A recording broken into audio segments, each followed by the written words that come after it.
I am a little bit mad at you two because not that I think that I'm like that, all that, but like that I had to ask to be on the show feels a little. We're in trouble. Feels a little bit sad. We're in trouble. Hi, everybody, and welcome to Snacks, delivered by Grubhub. I'm Sam Mewis. And I'm Lynn Williams, and this is a show about women's soccer, but it's also about Selling Sunset, Season 7.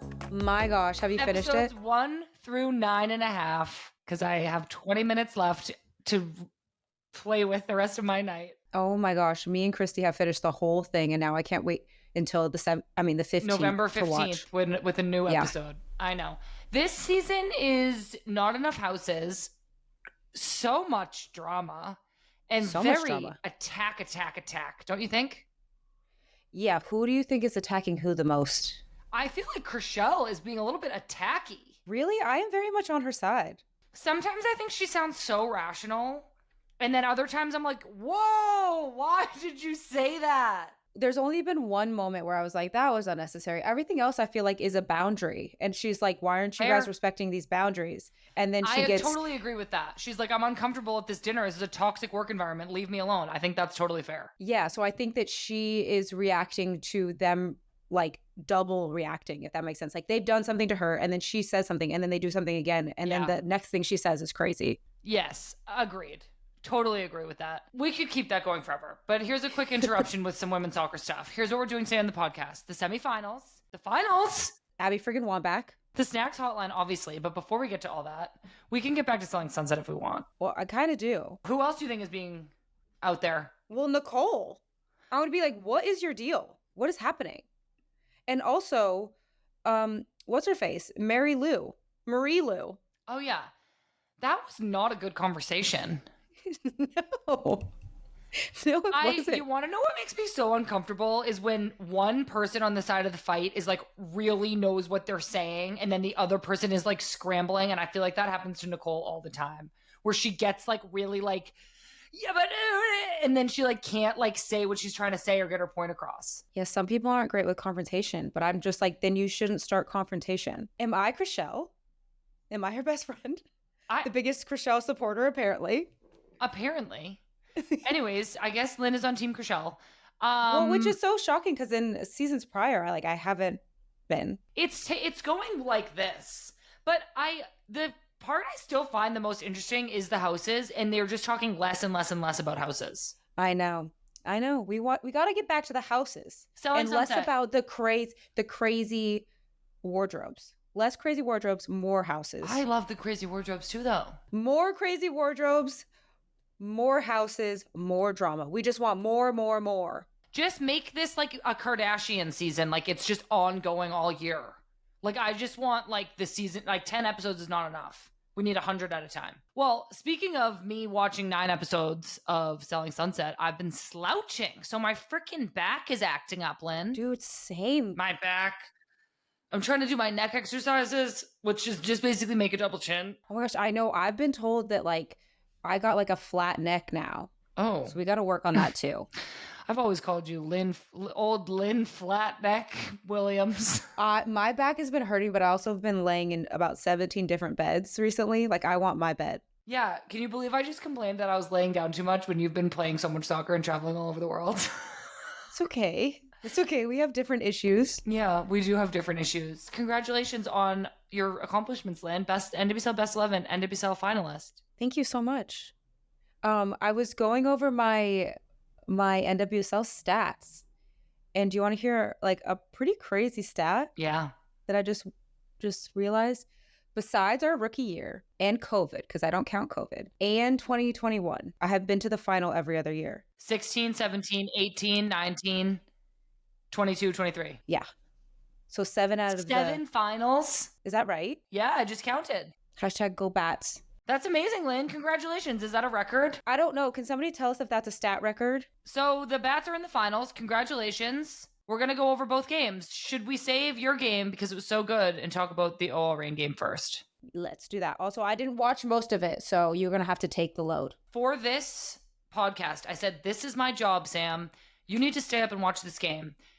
Yes. It started at about 9:40 p.m. on the day of daylight saving, so it felt like 10:40 p.m. And I valiantly made it through about 10 minutes of the game, and then I fell asleep. Wow, you should get an award for that alone. Well, we have some trusty information here to report. The Wave, the Shield holders, were at home on the college football field where the paint had not quite worn off, which it didn't look great. Hopefully they fix it for next weekend, but it was still a topic of conversation. But the stadium was packed. 33,000 fans were there, which is very cool. They had the opportunity to win the semifinal and play the final at home, but that's not what happened. So quickly, Rose started for OL, which was big news. Super excited for her. Sana played in the 6th and did really well, not surprising to us. And then for San Diego, they didn't have a ton of attacking, especially like in the first half. But even after OL scored, they like couldn't put much together in the final third, unfortunately for them. That's all very exciting. I didn't see any of that. But I did rewatch the goal, the Schross. You know what? A goal's a goal. I think it's hilarious that she was like, yeah, I didn't mean to do that. Because if it was me, I'd be like, I meant to do that. You never know. Put that ball in a dangerous position and you never know what can happen. Direct quote. Exactly. Lynn and Sam. Exactly. And then I think she's also the only player to ever score in back-to-back playoff games I saw. So good for you, Veronica. Oh, wow. But going back to the Schross, I saw something on Twitter. I don't know if this is exactly what it said, but it was like, sometimes you just have to put your foot through the ball and let the soccer gods find its home. And I was like, I feel that. Sometimes you just kick the ball and hope to God it finds its place. I feel that too. Usually instead of the soccer gods, I just go, oh, Sam, you're just the best. But there might be something in the air. San Diego did have a strong push in the final 10 minutes of the game. They couldn't find a goal. So Pino's career continues for one last game, the NWSL Championship. She's never won it. And neither has Krieger. Lynn, the Gotham fairy tale continues. I know. Let's freaking go, Bats. What a crazy game. The weather. I need to talk about the weather. I haven't played in such a rainy game in ages. Yeah. It was like coming all down. week in Portland. Yeah. So we obviously went to camp and then we came back. Our team went to Portland early because we were all on so many different time zones. We thought maybe let's just get to Portland early and get on the same time zone. All week it had been beautiful. So beautiful. And then the day of the game, downpouring, raining. It didn't let up for a second, except maybe at the very, very end it was trickling. Yeah. But it was crazy. Like you would kick the ball and then it would like either you would miss it and you'd be like, oh my God, like what? Or it would just like go so fast. And then when you're on the turf, it's bouncing weird. Yeah. So it was wild, but I actually felt like it was like a really good game. I was like, we have a game on our hands, girls. It was such a good game to watch. I feel like you guys, in the first half had the upper hand and I was like, oh my God, Gotham is like gonna win. You're gonna score at any minute. The set pieces seemed so dangerous. Like every set piece, I was like, this is about to be a goal. Like it's crazy. Yeah. Like it just seemed like the ball was bouncing crazy. And I felt like the first half you guys had the upper hand. Then the second half, I felt like the crowd got into it more and like Portland got some momentum. And then overtime was like wild back and forth. Is that how it felt to you? Yeah, that's exactly how I felt. I felt like Mandy Hawk came out and made some huge saves. Kissed her right on the mouth for that. And the crowd was wild, like in the best, worst way, like playing. If you are a Portland player that you're like, this is incredible. Every single time there was a foul, every single time like the ref didn't make a call that or made a call that they didn't like, the ball went out of bounds. It was just like so loud and like we couldn't hear each other at all, which is exactly the games you want to play in. Lynn, Krieger's yellow card. Oh my God, that was so wild. I was sitting there being like, please, please, please, please, please. Like I could not even imagine if they had called that a red. How much of a tragedy that would have been. That would have been sad. I don't really know how I feel. I'm gonna accept the yellow, and I think that who cares? That's how I feel about that. But like, I don't actually know the rule and why it wasn't a red versus a yellow, and was it because the ball was played a certain way, or there's enough people back? Don't really care. Who cares? I'm gonna say it's a yellow. Barely even a yellow, if you ask me. Barely. I don't even think it was a foul. Not even a foul. Me neither. I was also so happy for Christy. Christy made her return since the World Cup. She's been out with injury, lower legs injury. And I was so happy to see her back out there. I thought she did great. She did really well. I thought she came in and like, I thought, not to take this away from Christy, but like every single person who came on the field, like literally changed the game. Yeah. And I was like, because sometimes you have games where you like come on and it's crazy, but I was like, our game changers are doing exactly that. Changing the game, which in the best way, and we needed that. But I was so happy for her. I know. I was so happy for her and so proud of her. It's all, as we both know, it's so hard being out with injury, and then to get thrust back into a playoff game and to have the impact that she had, I thought was so incredible. And I want to talk more about it because she had an assist. We want to tell you guys all about the Gotham goal. So 2 minutes after the second period of extra time kicked off, the deadlock was broken by this week's delivery of the week. And that means it's time now for the delivery of the week, delivered by Grubhub. Christy, around midfield, Christy, stole the ball from somebody, rushed in, barged in, stole the ball from them. Then the ball gets moved upfield. Then a ball in from Yasmin Ryan was intercepted by Sam Coffey, but the rebound bounced to Christy's feet again. She first touched it down to Katie Stengel, and Christy, giving her all the credit, continued her run into the box. Katie takes it on her left foot, shoots it, sick shot, pretty much upper 90 with her left foot. Gotham's up 1-0. And then they'd hold on for another 15 minutes, sending them to the NWSL Championship. It was insane. It was crazy. Christy's touch to Stengel was amazing. I know. Stengel's first touch and the way she bent the ball was incredible. I literally didn't even make a run. If you can see me going like this, looking and being just in disbelief that it happened. And that's delivery of the week. So you can satisfy every craving with delicious food delivery from Grubhub. Yeah.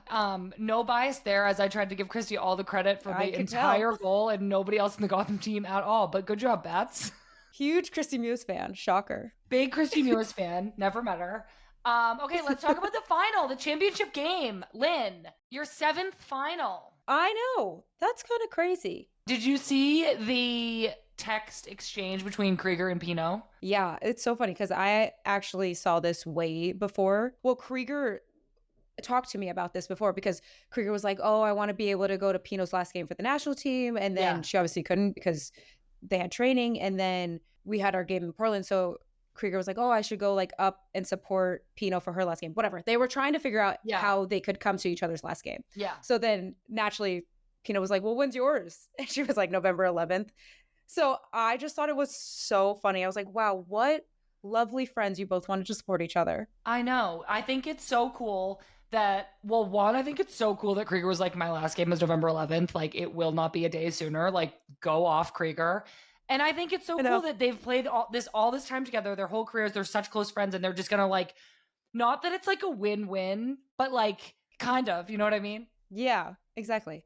As close as you can possibly get being on different teams. What was your celebration after the semifinal as a team? I mean, we celebrated on the field for a long time. We threw Katie Stengel in the air. We celebrated in the locker room a little bit. But it's so fun. You take a moment, but you're it's not over. We have to start recovering right now to play our next game. We're obviously flew to San Diego yesterday.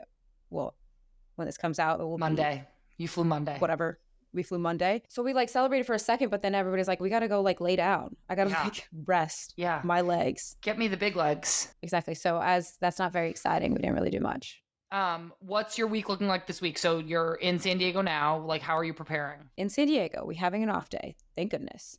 And then we have some media stuff. We have training. I think that right now, it's so exciting. I feel like this championship feels different than any other one I've been to, just in the amount of support there is and fans. And I'm hoping that, obviously San Diego was in their playoff game and they got 33,000 people, but I'm hoping a huge crowd like that comes out for this weekend too. So there's just a lot going on, but we just have to remember we have one more game and our task at hand is the soccer. So everybody's just trying to stay focused, cancel out all the noise and just come together and really just soak in this last week of soccer together. It's been a long year, but we have one more week. So just getting it together and just pushing. I know. Through. I feel until this point, everybody except Krieger, you can't plan anything because you just don't know when it's going to end, making playoffs. Then you're in the quarterfinal, then you're in the semifinal, and anything could happen. So you can't plan any flights, any dates, anything else in your life. And now you kind of are okay, now I know, but all you can Yeah. focus on now is the final. Like, you're not looking beyond that, even though you have the information. So is that like the advice you'd give to your teammates who've never been in this position before, is just like stay focused on what we have right now? We're done after this. Yeah, I think that like you said, everything we can start planning. So I would let the front office staff plan that. If you have something that's like dire that you need to talk about, obviously like talk to them and if you're going to be stressed about it. But the way I'm thinking about it is like that's a later Lynn problem. So Yeah. I need to be able to be focused right now. We've won championships and we've lost championships, and every time you lose, you always remember that, and you look back and you have this like terrible feeling. And I would hate to be distracted and then something bad happen and be like, dang, I wish I was more focused. So just trying to like stay in the moment, and then you can worry about all of that stuff later. Like that would be my advice, is like just stay focused and enjoy this. Like this is the first time I've been to a final this early. Like we're in this city so early. Yeah. So I'm like, let's like treat this. We're basically like a home team now. Like treat the hotel like your house, and and get on the same time zone and everything, and freaking just focus. Oh my gosh. I am so excited for you guys. I am Team Bats. I wanted to congratulate you again, even though I already said this, on Best 11. That was amazing and so well deserved. You've had such an impact for your team this season. You were injured all last year, and now you're on the Best 11 this year. Like, you're such a legend. One, I was shocked. I said this before. I was shocked. I don't know why. But I was. And I don't think that you get individual awards without your team. And like, there's so many people that have helped me like get here. And last year, like all I could think of at this moment was like, I want to play. So as the season has been continuing to go on and on and on, like I don't want to sound ungrateful. It's like, it is a long year and it's been like very mentally taxing, but like that's what I just try to bring it back to. Is last year I was in a moment where I was like, all I want to do is play. And now I'm like, all I'm doing is playing. So it's just like about perspective. So yeah, I just can't believe it. I'm so excited. Like we had so many team awards. I was like, go Bats again. Your coach also got Coach of the Year, Juan Carlos. Congrats. I know. He's so deserving. Krieger was on Best 11 as well. Jenna got best second team as a rookie. And then she was Rookie of the Year. So like, I feel like that's so well deserved. She like does not look like a rookie at all. I know. She doesn't like act like a rookie. And on top of that, she came in as a forward and she's been playing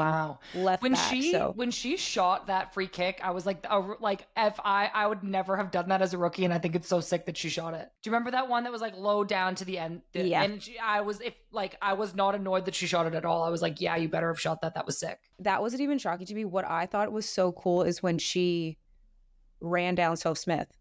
Yeah. In the second half, I was like, go the f*** off, Jenna. Get that ball and take it somewhere else. She's been awesome. That is so well deserved for her too. That was amazing. Congrats to Lynn and the Bats. Right after this, we have an amazing conversation with the legend Abby Wambach. Wow, what an episode. We will be right back.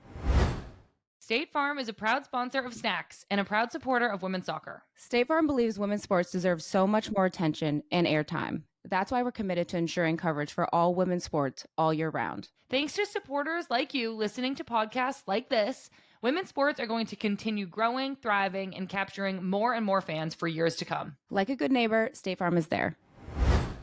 Okay, everybody. We are now joined by an American legend. Shout out to the website formerly known as Twitter for causing us all to DM each other and make this actually happen. She is a 6-time U.S. Soccer Athlete of the Year, 2-time Olympic gold medalist, World Cup winner, FIFA World Player of the Year, one of Time 100's most influential people in the world, and our friend, Abby Wambach. Welcome to Snacks. I'm so happy to be with you too. I'm such big fans of you, both on the field and now with your podcast off. So thank you for having me. Thank you. Thank you. How are you? I'm so good. Yeah. I mean, look, I guess this December it'll be 5 + 3 is 8 years since I've retired, and a lot has happened in my life. But right now, currently, I'm doing well. We've got teenagers, so it's like a lot of goings on here in the Royal Melton Wambach family. But I'm just good, I'm just like still trying to figure myself out and working lots. Busy with family stuff. Life is good. Did you guys do Halloween? So I personally wish I had like the Halloween gene where I got excited about like dressing up. But where I come through is in the candy department. So Very important. Our house is what I dreamed one day would be the house that everybody was excited to go to trick or treat at, because I'd have like the full size candy bars, etc. And Well, what did you get? Like, what's your go-to candy bar? I mean, Snickers, Milky Ways, like full bags, like the big ones of Skittles, Starburst, like the full ones.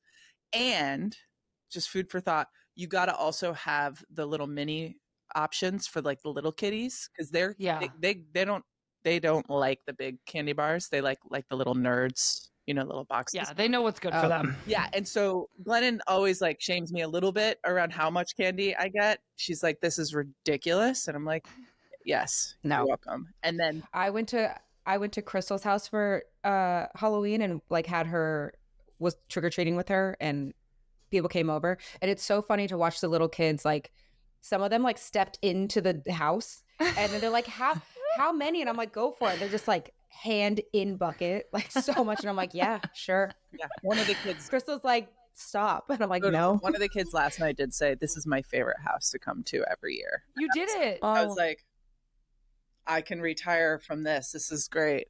You did it. Was that as special of a moment as winning the World Cup? No, but dang it. But it was special. I mean, listen, it was my World Cup. It was post 8 years later. Yeah. It was something. That's amazing. Can you, speaking of Glennon and your family, you have been doing a podcast with her for years. What can you teach us about podcasting? Here's the thing. My wife is a genius, and I can say that because I am not. She's just so smart and brilliant in the way that she thinks about the world. And her sister is always also equally as smart and brilliant. But they come at problems in different ways. Like Amanda, her sister, is more logical and like lawyer-esque, and Glennon comes from like a more emotional and spiritual place. And then I come on. I mean, honestly, I don't really know what my place on the show is, but my voice, which has actually been really helpful and healing from soccer, honestly, like when it's your time to retire, y'all, like there's a healing process. I don't know how many people actually go down it, but I'm in the healing process because it's really difficult and it's really hard. And there's a lot of things that you're taught, and there's so many more things that you're not taught by being a soccer player for all the years that we've done it. And so it's been really helpful for me to really be vulnerable, to stay vulnerable, and to like keep asking like the hard questions around the world. But I love it. I mean, it's called We Can Do Hard Things. We record 2-3 podcasts a week. We publish two podcasts a week, and like our podcasting studio is in our house, so we have a pretty good deal. Yeah, that is awesome. I love your podcast, by the way. Thank you. Same. I love it as well. It's definitely on my weekly podcast things that I listen to. But that kind of leads straight into one of our first questions. So you obviously, when you stopped playing, did you have to take a moment to step away to be able to then come back and support the team? And like, what did that journey look like? Or did you like immediately stop and you're like, you know what, I'm going to support the team? 100%. You know what I'm trying to say? Yeah. I didn't take any time away in terms of the support that I wanted to provide, but there is this element of like now being on the outside that you want to respect what's happening inside the bubble and what's happening on the inside. So you don't want to like penetrate. You don't want to like show up and be like, hey, I'm here. So I retired in 2015, and then they had the Olympics in 2016. And I would text a few of my former teammates, Alex, Pino, before that tournament. That was it. That was like kind of the support I was offering. And then I got the awesome opportunity in 2019 to come watch y'all play, which was really fun. And that was really special for my whole family because none of them ever really saw me play in person because I came into the family soon after I retired. So I think that in terms of my support and my love for the women's national team, it will always be there. Like it's like an open invitation. But I also am always like managing. I don't want to I don't want to invite myself to a party that I'm not invited to. And so that's where I think that US Soccer might want to, at some point in the future, maybe reach back and connect the players. I know that the Players Association does a good job of it, but I do think that there is so much value in remembering where the team came from in order for them to chart their new path. Like, I think that is the most important element that so many of my teams that I played on that we didn't really get right all the time, that we were just like, we're doing it our way. And it's like, you do need to bring in all the elements to what creates such a special environment. And some of that is the past. But no, the players don't need me. They've got it. Even though this last World Cup didn't turn out like we wanted it to, I still think that we're talking about a couple of penalty kicks missed. And then the US team shows up differently in latter round games. So, we can talk about all of the things and the coaches and the players and don't get me started on the mentality piece, because I will blow up on somebody. But what I do know is we're talking about a penalty kick. And that, we didn't win every world championship we ever played in. Like, that is true. Was it always easy to watch the game when you first were done? No, not so hard. It's the hardest thing ever. Not because not because I think I can do it better. It has nothing to do with that. It's like knowing what the players are thinking and seeing the play develop and seeing the desire and having no control over any of the outcome. That's the hard part. It's not because I think I would be able to do better. It's you are in a position to have zero impact here. No impact whatsoever. And so that's what makes it hard. And I, like, let's put my time on the team aside. Like, I'm like the biggest women's soccer fan ever. And so of course I'm just like competitive and I want us to win. So from those perspectives, it's hard. Yeah. Yeah.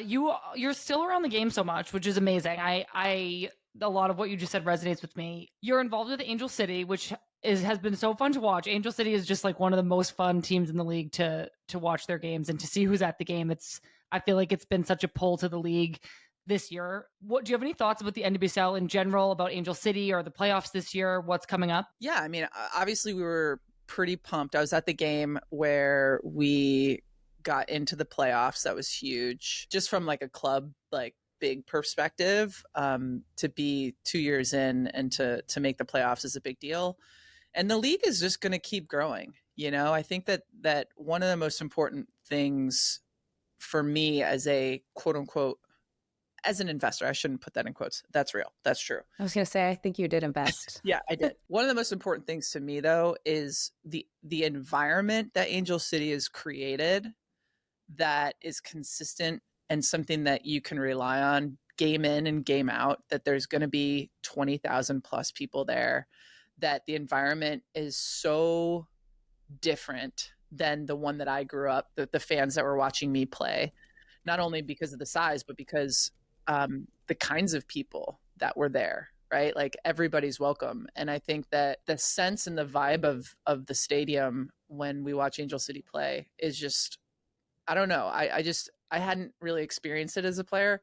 And every single game I look at Glennon, I was just like, this is so amazing. Towards the end of my career, we were getting more crowds to the national team, but definitely not on a club level.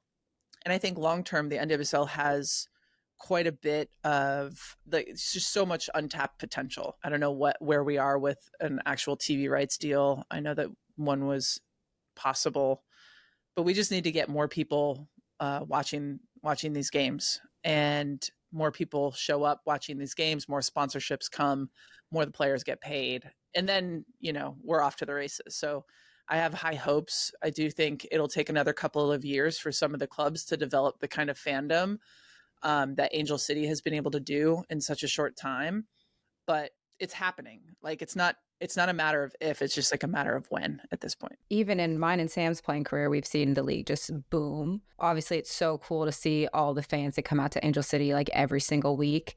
Now that they're not in the playoffs, who are you going for? Ooh, who am I going for? This is a complicated. Don't say the wrong answer. There's a lot of great players out there. I'm just going to go down the middle here. I'm not going to say an answer. Want it to be it was going to be Gotham. That's what you were going to say. Abby, do you have any like funny memories from your early years in the league that like you look back on and you're like, oh my God, can you believe that was the same league? Yeah. So I have been, I've been in 3 different iterations, right? So the first league was the WSA, and then it was the WPS, and now the NWSL. I remember going to Western New York, and that was interesting for me because I live in Rochester and Western New York. The team is in Buffalo, which is like an hour west. We both played there 2015 and 2016. No way. So Yeah. you could have played with us if you just hung on one more year. One more year. You know, I couldn't even play. I had such Achilles tendonitis. I had such a bad injury Oof. towards the end of my career that I couldn't It even. wouldn't have gotten any better in Buffalo because we were playing on turf. Yeah, exactly. I have gone through so many iterations of my career. I went through so many iterations of my career, and from like, 15 passenger van, 10-hour bus ride, like the whole thing. And I just cannot, the kind of locker rooms that we had. I mean, we were in the Sportsplex. Where was your guys' locker room for the Western New York Flash? Yeah, it was in there. Yeah. It was called the Sportsplex or some sort of indoor soccer facility. I think there was like one shower. Yes. And like nobody Yeah, showered there. No. It was gross. Like you weren't like meant to be there. No. And like, I don't know. And I think it's really cool because what I remember early on is a lot of really wealthy dads of girls who played soccer, of daughters who played soccer, bought these teams. And now you are seeing differences, right? You're seeing San Diego, you're seeing Kansas City, people who, yes, they've got money, but it's not because they have a daughter. It's like because they see actual profitability in the pipeline. It's a matter of time. So yeah, I don't really have great stories, but I just remember the crowds and the difference of crowds it's just so fun to go to NWSL game now. It's amazing. Yeah, I don't ever want to like bash any of those organizations because obviously they started and they gave us like a foundation for the league. So like that was incredible. But I remember living in Buffalo and then driving an hour to Rochester to go to the game, and then us being there like about to do the national anthem and everybody joking, being like, "Thank you guys all for coming out to the game." It'd be like 10 people in the stands. Yeah, it's crazy. Like I couldn't believe that we had to take a bus to our own home game. Like that was I know. We didn't even know to think that was weird though. Like obviously people would be like, "That's crazy that you do that," and I was kind of like, "Yeah, that's just professional sports," and it's like, no, it isn't. But I will say, in 2016 we did win, so I do have a fond memory of that. Okay, we want to move just to your not just the NWSL, but like obviously you're like an icon in the soccer world and you're a key member of the soccer community. Was there ever a moment in your career where you felt like misunderstood or misrepresented? And like, how did you deal with that? It's really interesting because your all's generation has done so much beautiful work around saying the things that those that were in my generation and those that came before me were afraid to say because we were afraid to lose the league. We were afraid to lose your place in the soccer world. I think it's so amazing what y'all have been able to accomplish in terms of equal pay. And it has gotten me thinking so much about my role in the lack of equal pay, right? Because I was a leader on the team for a lot of years. Oftentimes, the president of US Soccer and I would be in conversation talking about collective bargaining agreements. What are the deal points? Our lawyers were friendly with the federation at the time. And, I do have to give myself a lot of grace in that because we're only ready for what we're ready when we're ready for it. I do have so much jealousy that you guys were able to do it and I wasn't. That you all were a part of a team that was able to come together, that was able to stand up, that was able to afford what it took in order to really get equal pay. I know that was a big concern of a lot of us because we weren't making nearly as much money as some of you were making to be able to go through a process of possibly not getting paid, of paying the lawyers, right? Like what they deserve. And so in terms of being misunderstood, I know that I stood for what you guys were able to walk into. I stood for equality. I stood for being kind and working hard and winning as like what we're here to do. I do think that I had more courage in me, that I was scared. I think I was scared to not rock the boat.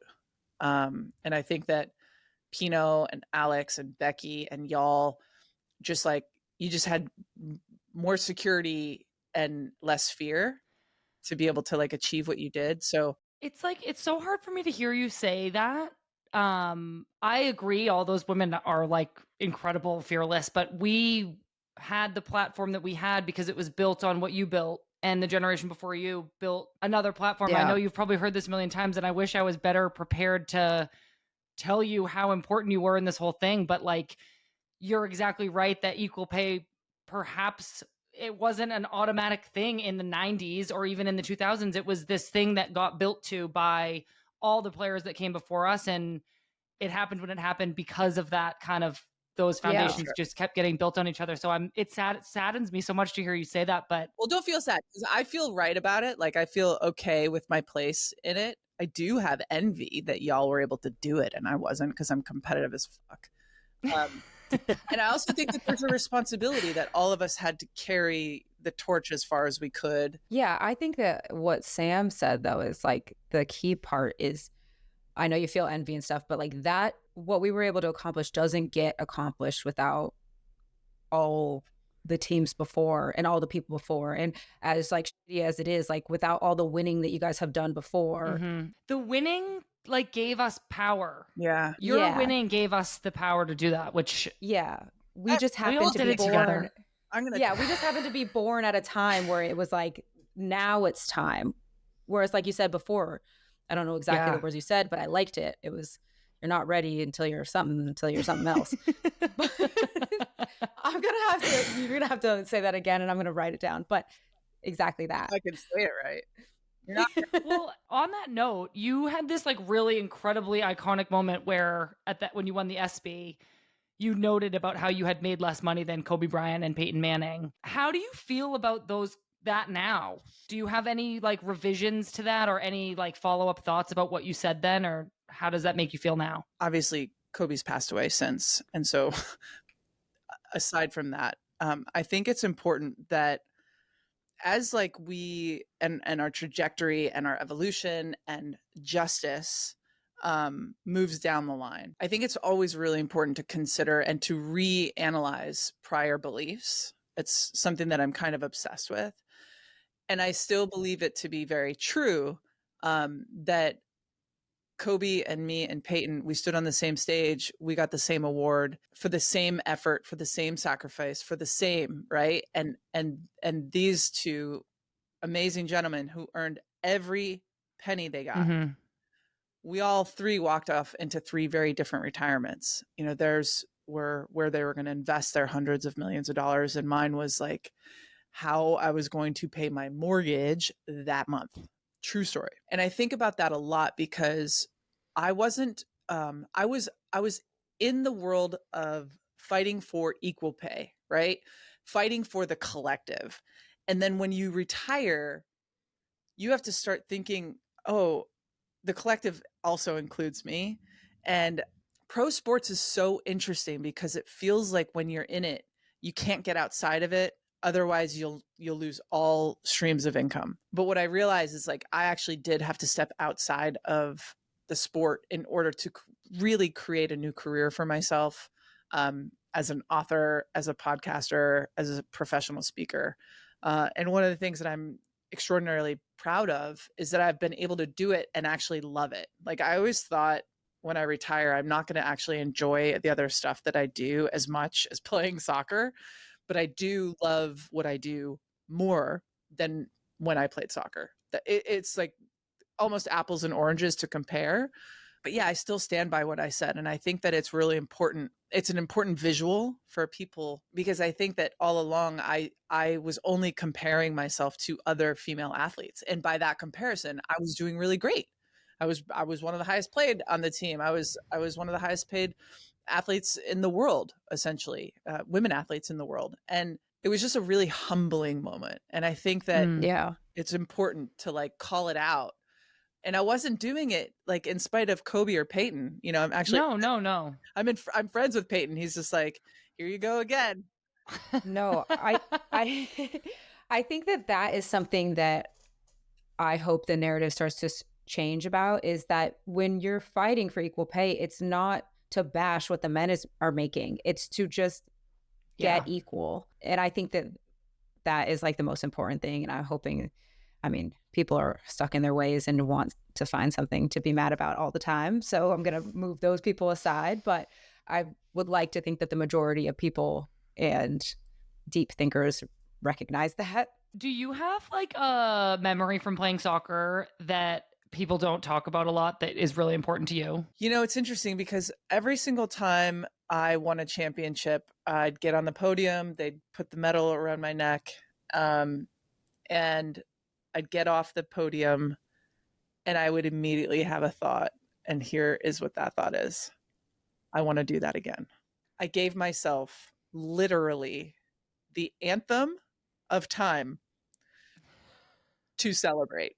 And of course we would celebrate, and we had ticker tape parades like y'all did, but I think that the most special moments for me were in those locker rooms before we had to go get on the podium to do the anthem ceremony. There's nothing like that for human beings to be able to connect around, regardless of like the gratitude or the grandiose and the grandiosity of being at the Olympics or a World Cup. It's just like fighting to do something that you set out to do with a group of people. And like, by the way, like newsflash, like you're not friends with every single one of your teammates, and yet you're celebrating with them as if you are best of friends because you've been through something together that it's just super special. Yeah, me and Sam talk about how the women's national team is like such a crazy environment, and obviously you don't understand it until you've been a part of it, and you're obviously like trying to fight with people to make a roster the whole time, but then at the same time those are also the only people that know That exactly what you're going through. Very weird. So it's like such a weird environment, and you're right, You like like you're need not them, but you also like Yeah. need to be better than them. yeah, you're like, I need you to move out of the way, but I need your help at the same time. But yeah, I think that's where you just gain respect. Like, it's not like best friends. It's just like, I respect you so much because this is hard. One of the things that I learned early on in my national team career was from Mia. She focused a lot on talking about all of our strengths and all of our weaknesses, like not hiding or shying away from them. Because she talked a lot about the fact that like my strengths were where her strengths were able to like connect, and what my weaknesses were, right, were the places that she knew where her strengths could show up, right? And I think that that's one of the most fascinating things. It's like it should be a case study around our team, is that it takes a certain kind of psychology to go into an environment day after day where you're both required to be a great teammate and also required to be the very best in the world individually. And you're supposed to believe that about yourself. You are required, like it's you, in order to enter, you have to believe that you are one of the best in the world at what you do.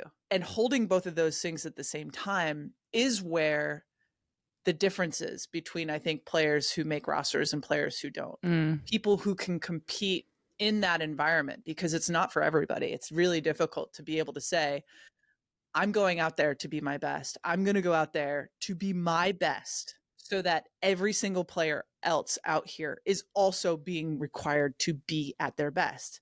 And because of that, we're able to respect each other in a way that's both competitive and like open and loving and nurturing. That's really cool. I love that. Do you feel like, I love hearing that. Do you feel like you approached your time in soccer differently than others? Or do you feel like within the national team, like there's kind of a uniform mentality?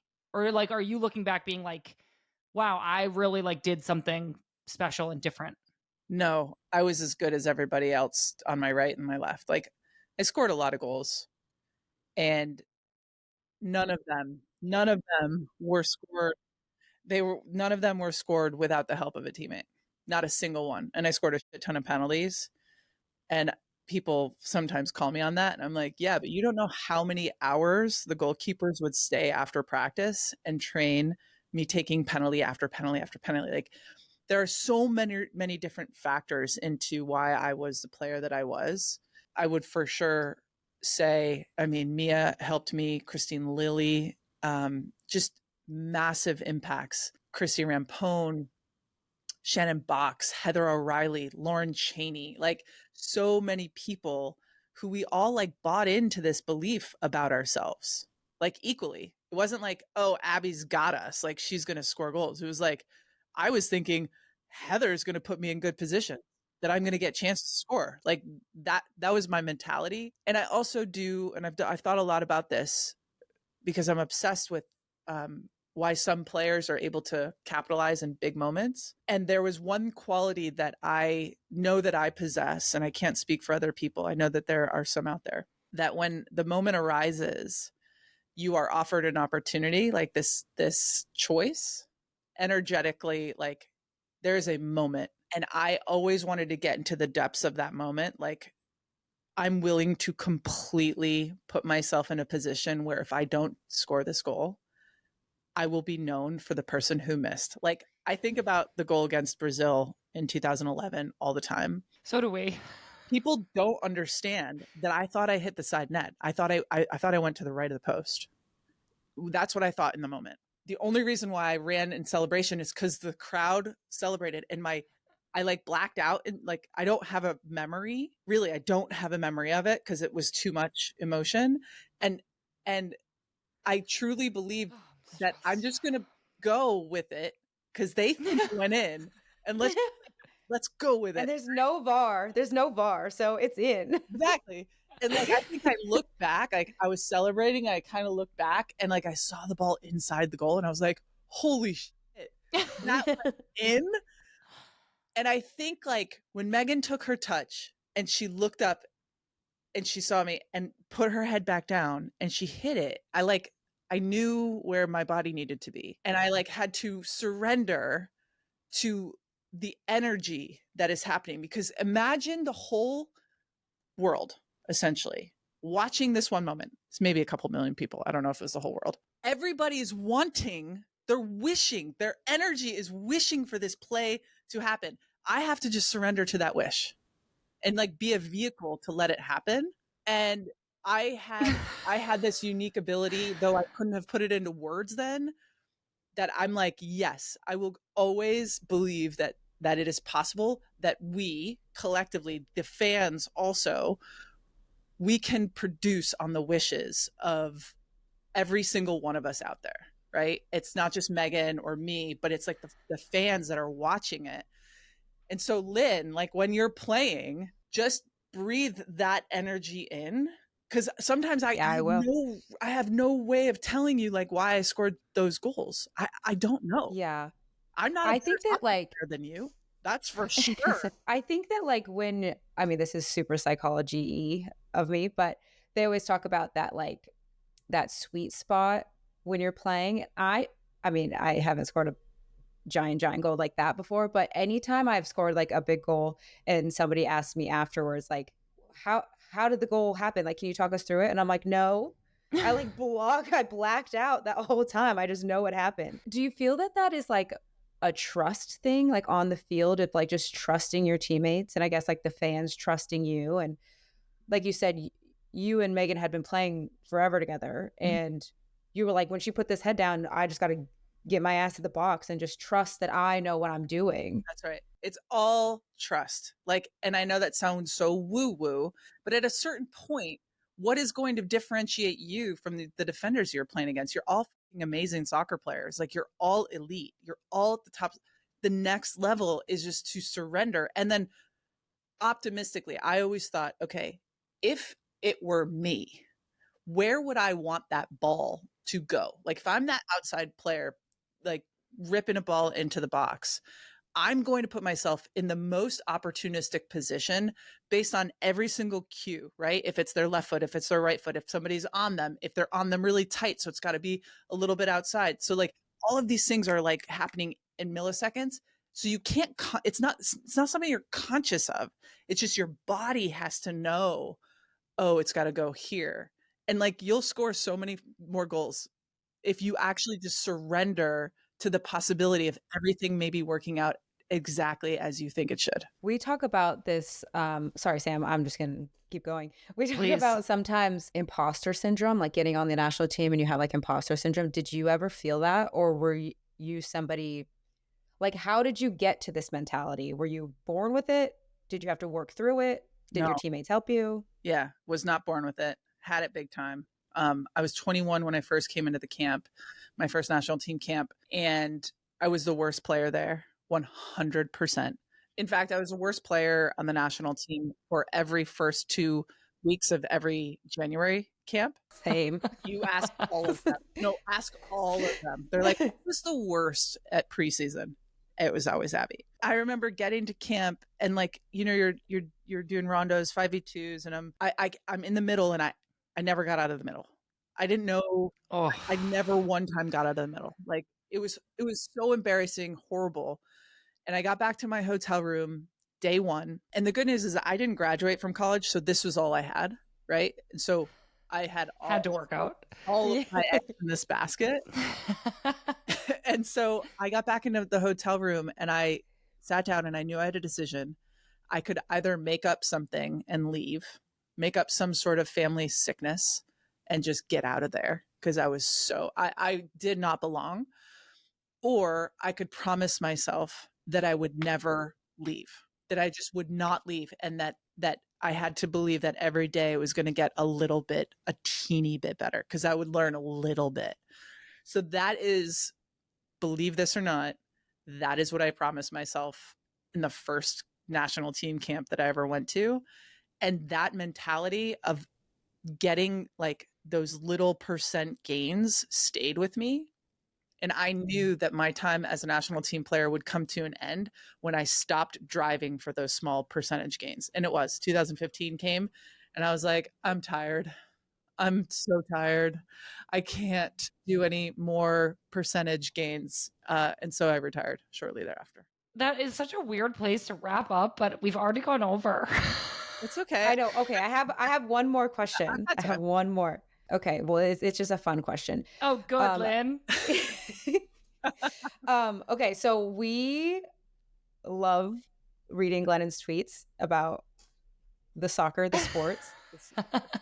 Have you been like teaching her? Yes. Anything? Like, I don't ever want her to stop, but like, does she actually know what offside is? No. Does she get it? No. She doesn't get that one, not yet. She hasn't. I try it. I think maybe this time, maybe today, Glennon. And no, she does not get offside. She understands, I think, what drives Glennon to like watch these women play is what she calls like the real life stories. Like, I want to know about their real life, you know? And then she gets into it. And then she's like, oh my gosh, like Sam Kerr is dating Christy Mewis.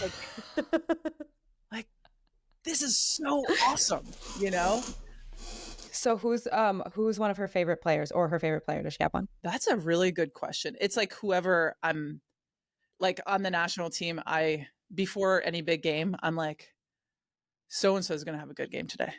And she's like, okay, who, you know, like who is it? Yeah. Like, well, I think Alex is going to score, or, you know, this World Cup, it was tough because I was wrong every time. She likes the underdog. She likes the person who doesn't have all the chances that, you know, some of the young kids. She loves the young kid story. Right now, she's invested in some of the Angel City players. But I would be interested. Fair. I'm going to actually ask her. This is a good question. You should tweet the answer at us, and then we'll just keep this whole thing going. Oh, this is good. This is good. And then to double wrap it up, I have another question. Sam, you're not going to talk this whole time. Sam, can you explain to us why it's wheelbarrow and not wheelbarrow? Oh, I have no idea why, but I just like feel like it's just, I don't know. I just knew. Listen to me. Okay, so here is what happened to me. I'm driving the car, and our kids are in the back seat, and Glenn is to my right in the passenger seat. And one of the kids goes, wheelbarrow. And I, their adult parent, start laughing at them. I was like, oh, and I look at Glenn. I was like, It's not barrow. you hear them? They said it's wheelbarrow. And Glennon looks at me and she goes, That is what it's called. It's a wheelbarrow. And I'm like, no, it's a wheelbarrow with an L. She said, no, honey, that is not a thing. I full on thought it was wheelbarrow as well, and like pretty much convinced Sam that she was wrong, but turns out I was wrong. As soon as I said it, I was like, that's wrong. Yeah. Because it should be a barrel I know. on wheels. It doesn't make any logical sense. And I do think that there was somebody that I saw on a video recently that as our language evolves, because we're saying some weird stuff now that they would never have been cool with 100 years ago, as it evolves, I think wheelbarrow is coming into our future. Oh. And I think we're doing it now. Oh, okay, that's a hot take. You guys are just ahead of the curve. Oh God. Is it curve? Can I say something about curve? It's curve. Can I say something about you guys specifically? Yeah. Yes. I think it is so cool that you've chosen to do this stuff outside of playing because obviously you know that you can't play forever. It gives and has given me so much pride. You know, Sam, I know you've been out recently, but Lynn, like watching you play and seeing how you've come on strong, I think, personally speaking, I think that you have so much untapped potential, and the person that's holding you back is you, and you're like where you are in your head about like I see you in your head out there, and I want to go onto the field or come into the locker room and just be like, go for it, just go. You are such an incredible athlete. You are a better soccer player than I ever was. I was not very good at soccer. I'm good at scoring goals. You're a better soccer player. Like you're more mindful, like the way that you play. I just don't want you to ever like hold yourself back. I want you to surrender to the possibility that you could be the greatest soccer player on the planet. Like, how does that feel when I say that to you? Well, I get chills. I'm in a sweater and I got chills. So like, if you surrender to the possibility, regardless if that ever happens or not, like that's not like a personal goal of mine, but if you could just surrender to that possibility, the world is your oyster. You go and then you create what you create. I believe in you and I believe in this team. And I know you guys have like a long road ahead to the Olympics, but I will always be forever both y'all's biggest fans. I think that what you're doing is great. Thank you so much. That like means the world to me. I don't know what to say. I'm speechless and that doesn't happen often. Just go for it. Thank you. Thank you. Why not? That was such great advice. Was I on point there either? Like, was I correct in any of that? Yeah. Like from afar. Yeah. Like, I think that sometimes I am in my head a lot where I'm like, when I think my best times playing is when I'm just not even thinking that much. Sometimes when I like get so much direction, I'm like, okay, I've got to do this and I got to do this and I got to do this. And I'm like, oh shit, I haven't actually played the game at all. Two things. But when two things is all a person can focus on in a soccer game. You bring yourself two things every soccer game, every half. That's what I did. I was like all in my head early on in my career. My coach was like, all right, we're going to focus on two things. And he's like, your first touch and I don't know, putting yourself in a goal scoring position this half.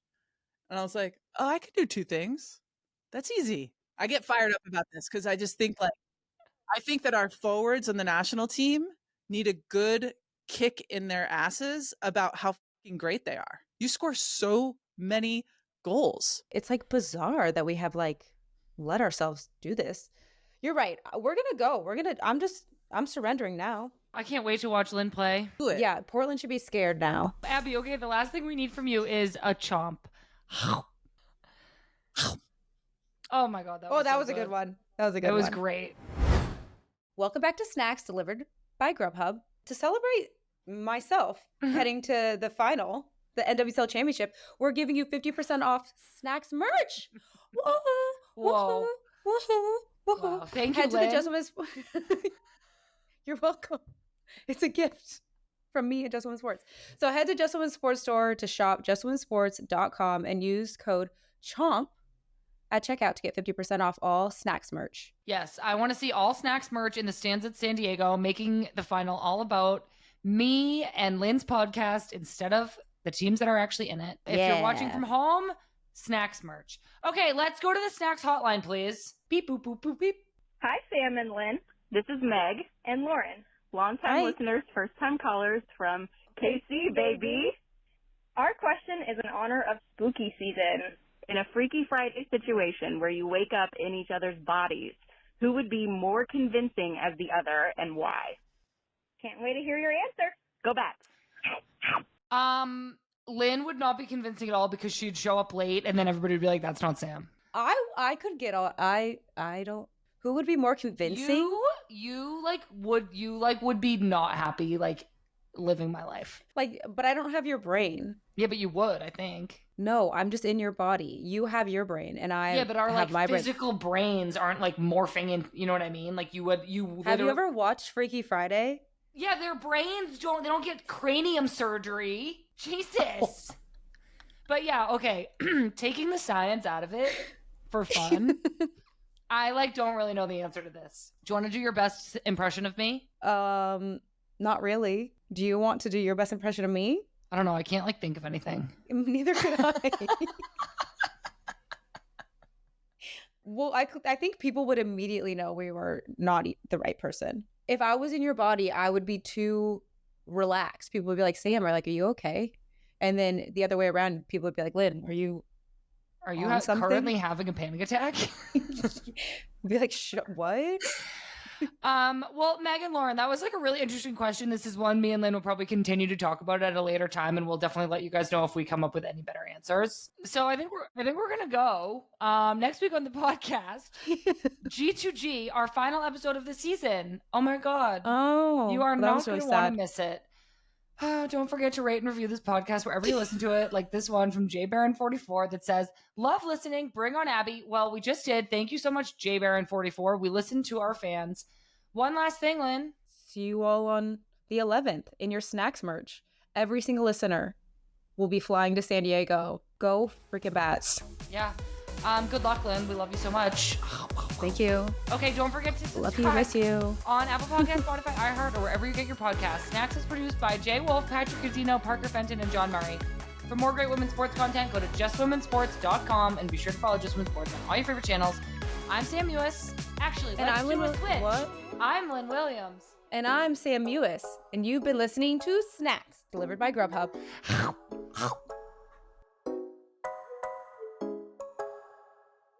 As a reminder, State Farm is a proud supporter of Snacks and a proud supporter of women's soccer and all other women's sports. By ensuring coverage for female athletes today, State Farm helps set the stage for women's sports tomorrow. Like a good neighbor, State Farm is there.